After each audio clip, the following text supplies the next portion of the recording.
Okay guys, तो अब हम पढ़ रहे हैं indecent representation of women prohibition act 1986। इस पर्टिकुलर एक्ट में is a very easiest act, बहुत सिंपल सा एक्ट है, सिर्फ छोटा सा एक्ट है, 10 ही सेक्शन है। सिर्फ इसमें 10 ही सेक्शन है और हार्डली 10 मिनट में ही हो जाएगा। सेक्शन कितने हैं इसमें? 10। क्या कोई चैप्टर है? चैप्टर तो है ही नहीं इसमें, ठीक है, चैप्टर तो नहीं है, 10 ही सेक्शन है। अब इंडिसेंट का मतलब क्या होता है? सिंपल सा ही पता लग रहा है, इंडिसेंट। अब क्या बोलते हैं उसको हिंदी में, हम कुछ भी अश्लीलता फैलाने वाली जैसी चीजें, इंडिसेंट रिप्रेजेंटेशन, दर्शाया गया वुमेन को, तो उस चीज को रोका गया है कि ऐसा दर्शाया ना जाए। बेसिकली अगर हम बात करें तो वुमेन को in the Rigvedic period the women was considered equal to God, but later on उसकी जो कंडीशन है जो बेकार होती चली गई, और कहीं ना कहीं उसको गलत तरीके से दर्शाया गया है। ये एक्ट जो 1986 में आया है, तो उस दौरान बहुत सारे जो मीडिया जो थे, हमें एडवर्टीजमेंट ऐसी आने लगी जिसमें वुमेन्स को गलत दिखाया जाने लगा। लेकिन देखो, ये डिपेंड करता है, जब हमने, आपको पता होगा 292 हमने पढ़ा था, 292 ऑफ आईपीसी, तो हमने हिकलिन टेस्ट भी पढ़ा था। हमने हिकलिन टेस्ट पढ़ा था, हमने एक केस पढ़ा था जर्मन, जो एक मैगजीन थी बोरिस बेकर का, जिसमें ये दिखाया गया था कि एक टेनिस प्लेयर को एक उसकी वाइफ के साथ दिखाया गया था नीना नेकेड पोजीशन में। तो ये उसका पर्पस क्या था उस मैगजीन को दिखाने का?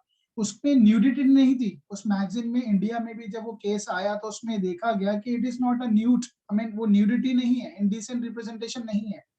उसमें ये देखा गया था कि उस पर्टिकुलर मैगजीन का जो कवर पेज था, उसका पर्पस था कि एक ब्लैक पीपल और एक व्हाइट पीपल के बीच में भी प्यार हो सकता है, ठीक है, रेसिज्म को खत्म। क्योंकि आपको पता है इंडिया में तो चलो रेसिज्म नहीं है, लेकिन यूएस के अंदर या कुछ ऐसी कंट्री है जहाँ गोरा काले का भेद है। तो वो जो मैगजीन था, उसका जो पेज था, वो उसको न्यूडिटी के पर्पस से नहीं कंसिडर किया गया था। तो और एक मैगजीन भी है, या एक कहावत भी है, beauty lies in the eyes of the beholder, ठीक है। तो उस पर्पस को देखते हुए ये चीजें हमें खुद एक अंदाजा भी लगाना होता है कि कोई जो पर्टिकुलर एडवर्टीजमेंट है वो इंडिसेंट रिप्रेजेंटेशन ऑफ वुमेन भी है या नहीं है।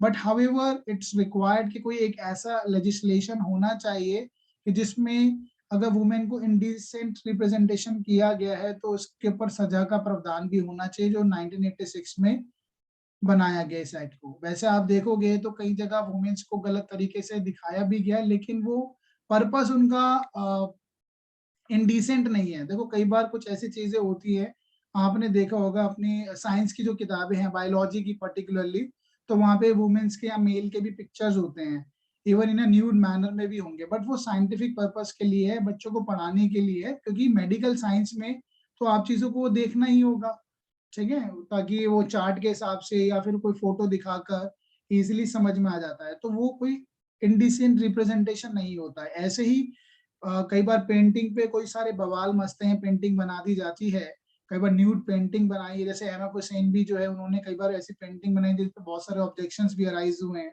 तो वो सारे कोई ऐसा नहीं कि वो इंडिसेंट है, तो इसलिए कहा गया कि beauty lies in the eyes of beholder. हमारे जो आर्कियोलॉजी है, जिसमें पर्टिकुलरली मैं बात करूं, एमपी में जाओगे तो खजुराहो के जो टेम्पल है, वहां पे इस तरीके से स्कल्पचर्स हैं कि वहां पर वुमेन को इंडिसेंट तरीके से दिखाया गया, बट उसका पर्पस कुछ और है। तो पर्पस अगर पायस हो, पवित्र पर्पस हो, तो उसमें अगर इंडिसेंसी है भी, तो वो इंडिसेंसी के दायरे में नहीं आएगी। तो इसलिए एक इंटेंशन जो है, जैसे हमने भी अभी पॉक्सो में भी पढ़ा था, सेक्सुअल इंटेंट, इंटेंशन भी इंसान की बताती है कि उसको डिपिक्ट करने का क्या पर्पस रहा होगा। इस एक्ट में सिर्फ सेक्शन 10 ही सेक्शन है, तो क्विकली हो ही जाएंगे। और इसमें मुझे लगता है एक या दो क्वेश्चन तो आपके राजस्थान में बनते ही हैं। अब एक या दो क्वेश्चन कहाँ से बनेंगे? एक तो सेक्शन नंबर 8 से बनता ही बनता है एक क्वेश्चन, वो मैं भी आपको बताऊंगा अभी सेक्शन 8 से क्या है। बहुत सिंपल सा है, लेकिन वहां से क्वेश्चन बन जाएगा। चलिए जल्दी से क्विकली कर लेते हैं। तो this act was came into force on 2 अक्टूबर 1987 में एक्ट आया, 1887 में। डेट जो है ये एक्ट आया तो 86 में, लेकिन इन्फोर्स कौन सी डेट से हुआ है? 2 अक्टूबर, ठीक है, गांधी जयंती वाले दिन इसको एनफोर्समेंट में लाए हैं। पोक्सो आया है चाचा नेहरू जी यानी जवाहरलाल नेहरू जी के टाइम पे, उनके डेट ऑफ बर्थ जो है, और ये आया है गांधी जी, तो ऐसे करके आप याद भी कर लेना, ठीक है, क्योंकि गांधी जी नहीं चाहते थे किसी भी औरत को अभद्र तरीके से दिखाया जाए। ओके, और इसमें अब हम जल्दी से क्विकली करेंगे, सेक्शन 1 पे ही आ जाते हैं क्विकली। तो सेक्शन 1 में कुछ नहीं है, इसमें शॉर्ट टाइटल एक्सटेंड जैसे आपको पता ही है, आता ही है, जम्मू एंड कश्मीर पे भी अप्लाई होता है। It shall come came into the force, ये डेट आपको याद रखनी है, डेट ऑलरेडी मैंने आपको बताया 1987 2 अक्टूबर। And then we have section number 2, section 2 में सारे डेफिनेशन आपको याद नहीं करनी, 3 डेफिनेशन पे ध्यान रखना है, ठीक है, 3 भी क्या, 2 डेफिनेशन आपको ध्यान रखनी है। एक तो एडवर्टीजमेंट क्या होता है, एडवर्टीजमेंट के जरिए मीडिया में या किसी भी तरीके से वुमेन को इंडिसेंट रिप्रेजेंटेशन में दिखाया गया है, तो वो एडवर्टीजमेंट का आपको मीनिंग जानना होता है। Advertisement include notice, circular, label, wrapper, other document, and also includes any visible representation made by any means of light, sound or smoke or gas. Distribution, way of sample के जरिए से distribute करते हो, चाहे आप फ्री में वो चीज बांट रहे हो या अदरवाइज। इंपॉर्टेंट डेफिनेशन ये आपसे पूछा जा सकता है, इंडिसेंट रिप्रेजेंटेशन वुमेन के डेफिनेशन कहाँ दे रखे हैं, तो 2 के सी में इंपॉर्टेंट रहेगी। वुमेन इंडिसेंट रिप्रेजेंटेशन वुमेन में डिपिक्शन दर्शाया गया है in any manner of the figure of a women, her form or a body or any part thereof in such a way as to have the effect of being indecent।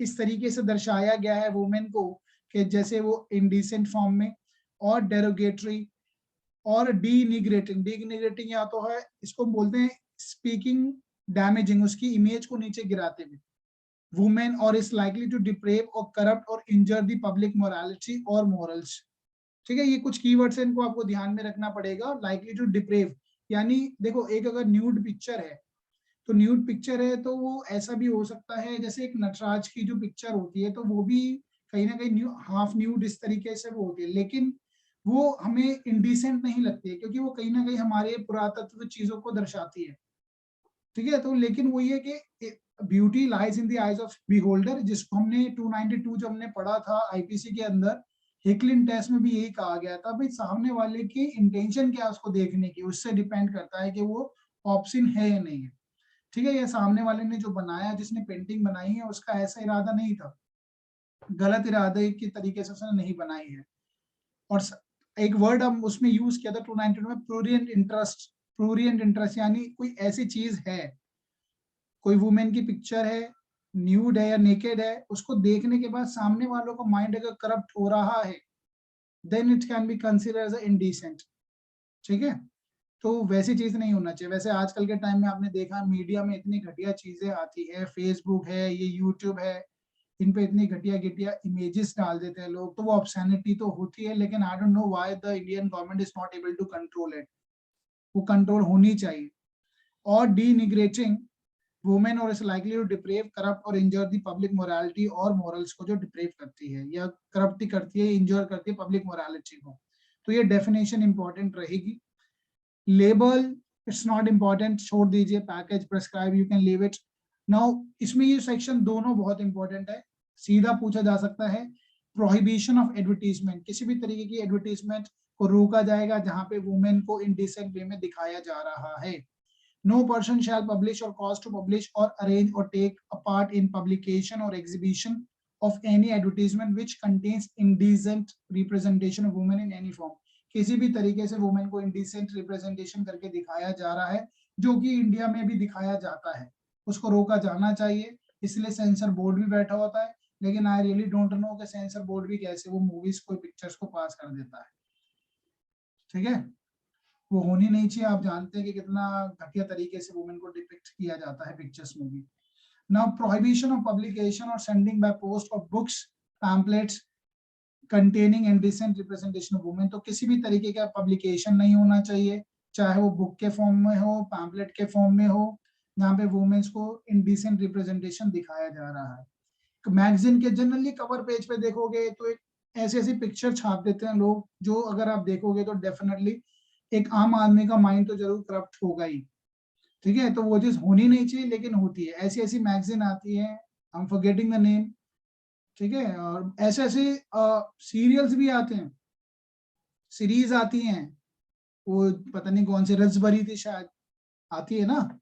और एक और थी इससे पहले मतलब कई सारी यूट्यूब पे और इन पे क्या नाम है, ये जो चैनल होते हैं ओटीटी प्लेटफॉर्म पे, इतनी बेकार बेकार मूवीज आती है जिसमें बहुत गलत तरीके से वुमेन को दर्शाया जाता है, तब भी वो चलती हैं। तो इसके ऊपर प्रॉपर सेंसरशिप बोर्ड ढंग से काम करे।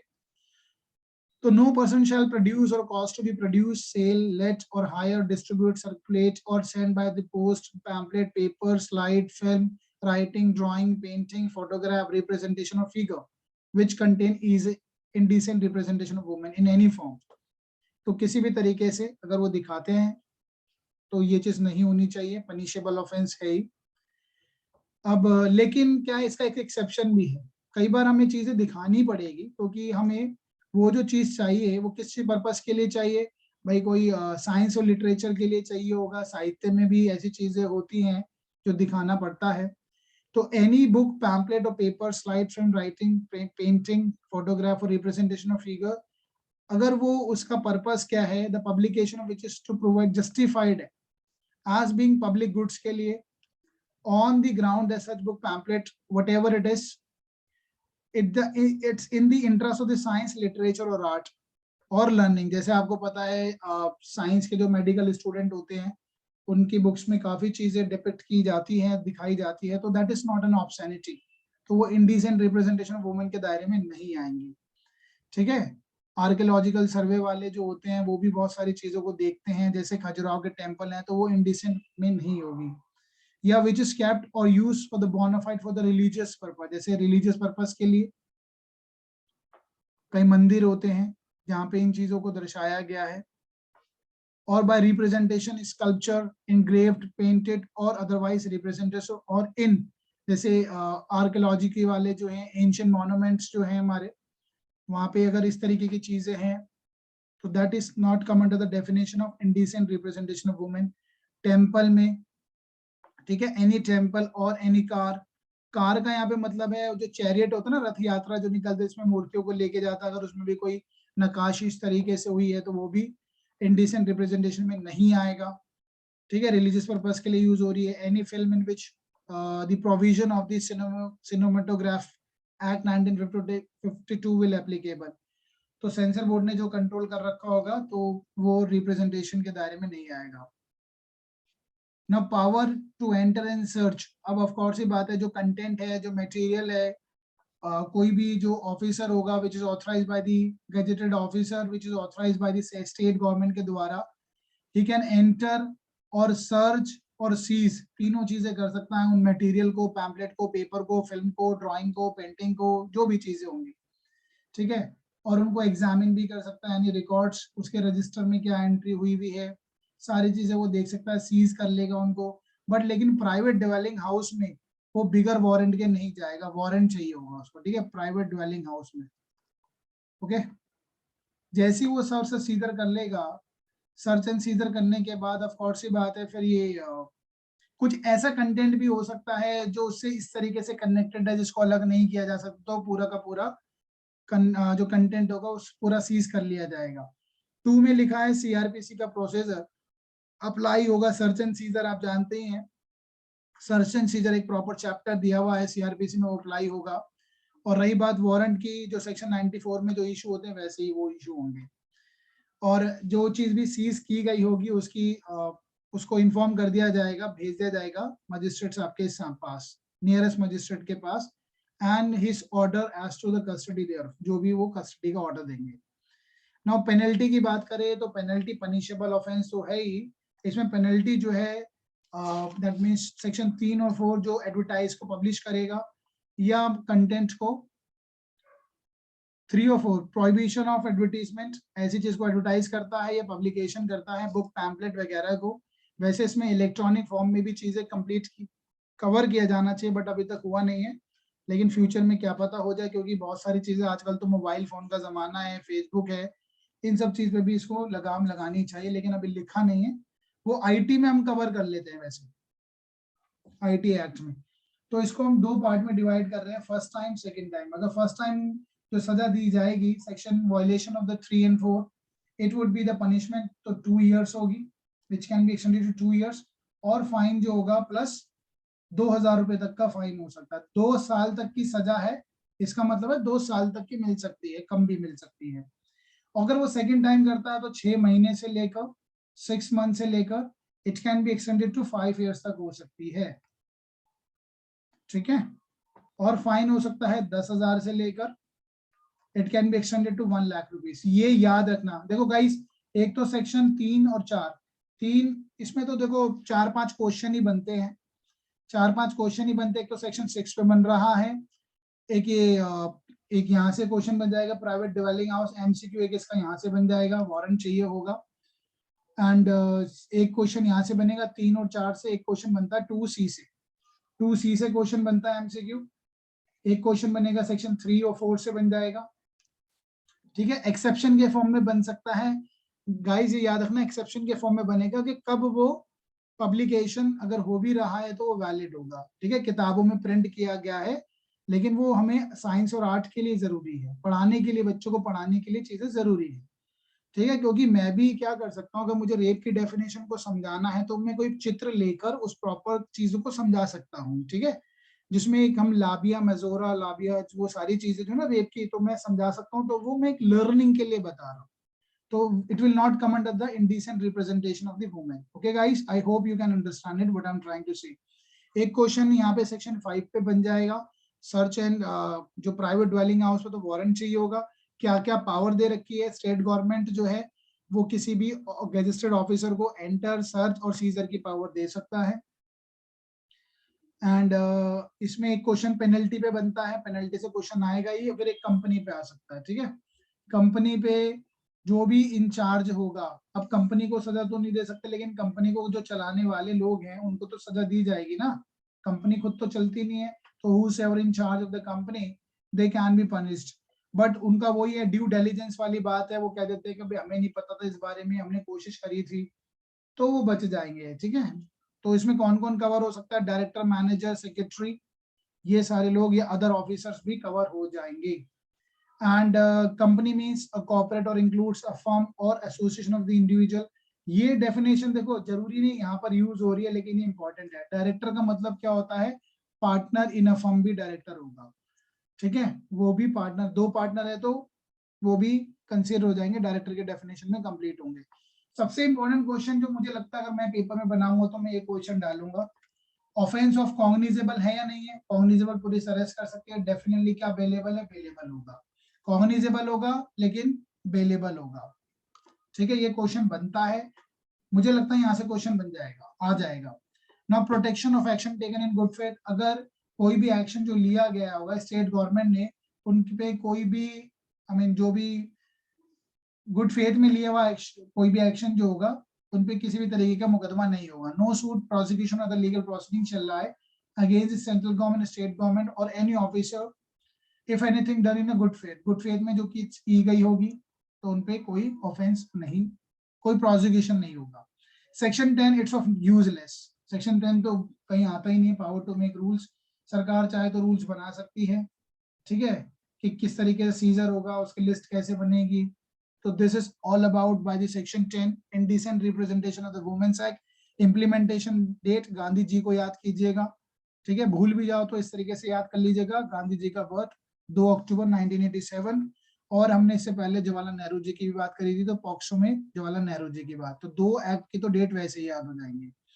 ओके गाइस, आई होप ये समझ आ गया होगा, सिंपल सा है। Section 342C, section 342C, section 5 में सीजर, एंड सेक्शन 6 में पेनल्टी को ध्यान रखिएगा, 2 साल 6 महीने और 5 साल तक बढ़ सकती है।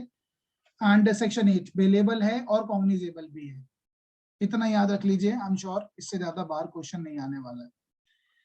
Okay guys,